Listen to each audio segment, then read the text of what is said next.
Түлкі мен қойшы аю ертексі. Bir қойшы жолда келе жатады. Bir түлкіні bir аю қуып келеді екен. Түлкі bir үйшіктің артына тығылады. Аю түлкіні үйшіктің ішіне кіріп кетті екен деп ойлап, тар үйшікке кіріп шыға алмай қалады. Түлкі үйшіктің қабырғасынан жалт етіп шығып, айналып үйшікке келеді. Үйшікте не әрі кетті, не шыға алмай тұрған аюды мазақтап кетеді. Оны қойшы көріп тұрады. Аю әрең деп қайта шығып, жан-жағына қарап, қойшыға келеді.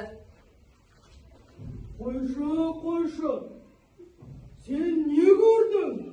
Мен не көрдім? Мен бір аюды бір түлкі мазақтап кеткенін ғана көрдім. Ой, ондай әңгімені айтпа, түсіңнен шығарма. Егер де шығаратын болсаң, мен сені өзімнің апаныма алып кетемін. Ойбай, не дейді, ешкімге айтпаймын. Түсіңнен шығарушы болма, мен естімейін. Айтпаймын. Қойшы жолда келе жатып, ормандағы аюдың бәріне аюды түлкі мазақтап кеткенін айтады. Кірпі, сен не көрдің, не байқадың? Түлкі аюды мазақтап кетті. Сауысқан. Сен не көрдің? Түлкі аюды мазақтап кетті ғой,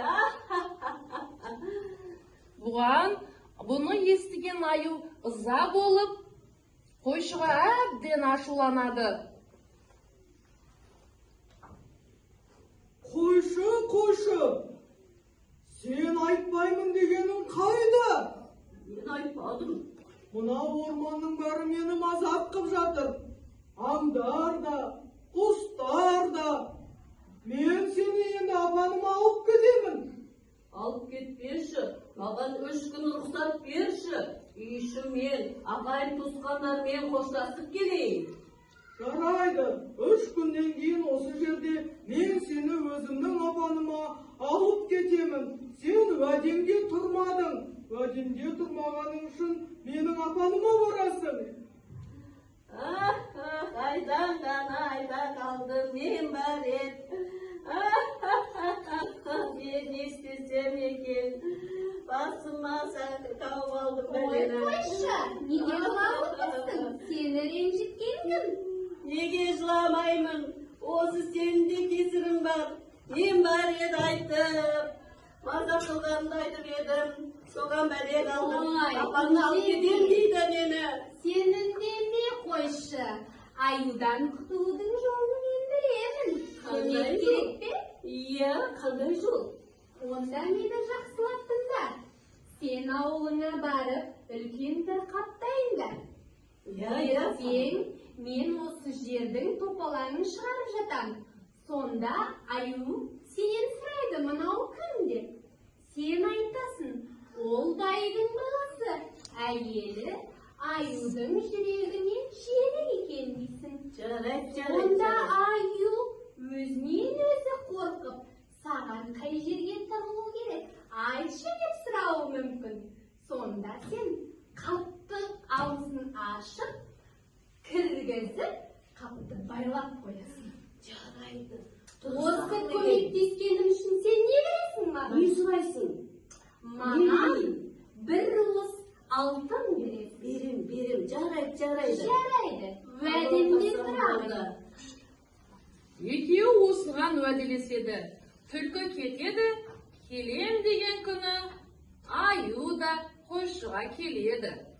Аю қойшымен сөйлесіп, Қалайсың қойшы, жағдайың жақсы ма? Жақсы. Сен мені күттің бе? Иә, күтіп тұрмын. Ал енді, сол уәделескен күні мен келіп тұрмын.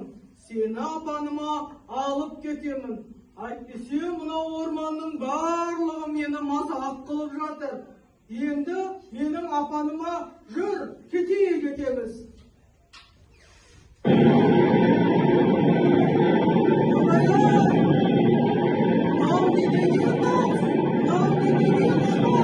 Қойшы, сен білесің бе, мына шам қайдан шығып жатыр?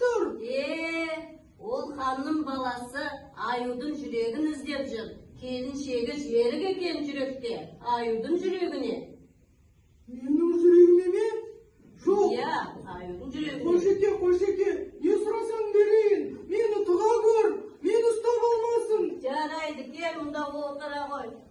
Мен сені тығайын қазір. Сені көрмей қалсын.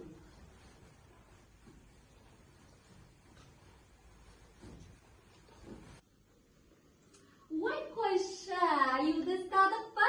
Иә, рахмет саған, амалын таптым. Ал ендеше бір өз алтыныңды бер маған.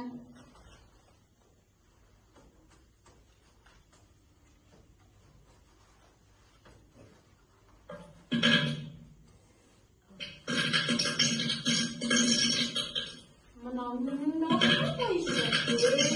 Анау күні бір тазының күшігін жеп едім, сол енді үлкен тазы болып шығайын деп жатыр ішімнен. Ойбай, тазы дейді? Иә, тазы күшігін жұтып қойып едім. Ой қойшы, екеуміз дос болайық. Сен тазыны шығарма, мен Жарайды. қашайын. Жарайды. Онда мен де қашайын. Қашындар. Ой, аюдан да, түлкіден де құтылдым балалар. Енді ешкімді мазақтамаңдар, жарай ма? Мазақтауға болмайды екен балалар. Ғажайып